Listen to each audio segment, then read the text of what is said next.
Hello, আসসালামু আলাইকুম। আমরা যারা অনলাইনে কাজ করি তারা ভাবি যে অনলাইনে কোনো একটা কাজ করতে হলে যে কোনো একটা ভিডিও দিয়ে ভাইরাল হলে ঘুরবে, যে কোনো একটা ভিডিও ভাইরাল হলে আমার মনে হয় সফলতা আসে না। সফলতা এটা না, সফলতা হচ্ছে আপনার লেগে থাকতে হবে, অনেকদিন কাজ করতে হবে, কাজ করার ফলে অভিজ্ঞতা অর্জন করবেন।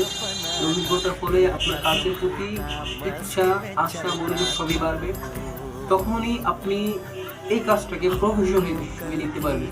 এর আগে না, এর আগে হয়তো আপনি ভাববেন তখন আপনার একটা ভিডিও ভাইরাল হলো, একটা কাজ নেই, এটা হচ্ছে আপনার ওই ভাগ্যের উপরে ছেড়ে দেওয়া। আমার যদি একটা ভিডিও ভাইরাল হয়ে গেল ওই রকম হয়তো। যদি সব সময়ের জন্য চান তাহলে এটাতে লেগে থাকতে হবে। আর সবার দ্বারা সব কিছু হয় না, আমার দ্বারা হয়, কারণ টাকা পয়সার প্রয়োজন আছে। আর অনলাইনে কাজ করে সরাসরি সফলতা পাওয়া যায় না, সেই জন্য টাকা পয়সা কামানোর দিকেই বেশিরভাগ খেয়ালটা দিতে হয়। কারণ চলতে হবে তো, জীবন তো চালাতে হবে, আর জীবন বেঁচে থাকতে হলে টাকার প্রয়োজন, আর টাকার প্রয়োজন হলে কাজ করতে হবে।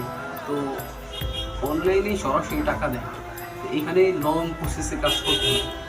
তো লং প্রসেসে যেহেতু কাজ করতে হয় সেহেতু দেখা যায় আমাকে আমার জীবন তো এই সাময়িক কাজগুলো, যে চাকরি বাকরি এইসবই করে আমাকে করে কেটে খেতে হয়। এখানে সময় দেওয়ার মতো সময় আমার নাই, কারণ আমি একজন সাধারণ মানুষ। আর সবাই অনলাইনে সফল হয় না। যার বাবার টাকা আছে সে হয়তো সব কাজ বাদ দিয়ে অনলাইনে পড়ে থাকে, কোন এক সময় হয়তো কাজ করতে করতে এই কাজই তাকে উপরে ওঠায়। কিন্তু আমার মতো মানুষদের যারা জীবনে চলতে ফিরতে একটা সমস্যা, তাদের জন্য অনলাইন না।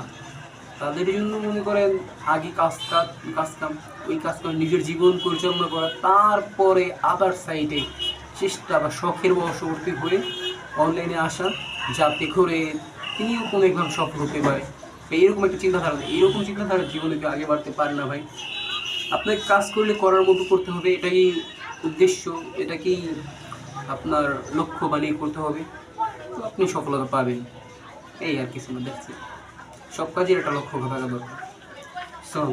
বুঝাতে পারছি জানি না, ভুল ত্রুটি হলে মাফ করবেন। আসসালামু আলাইকুম।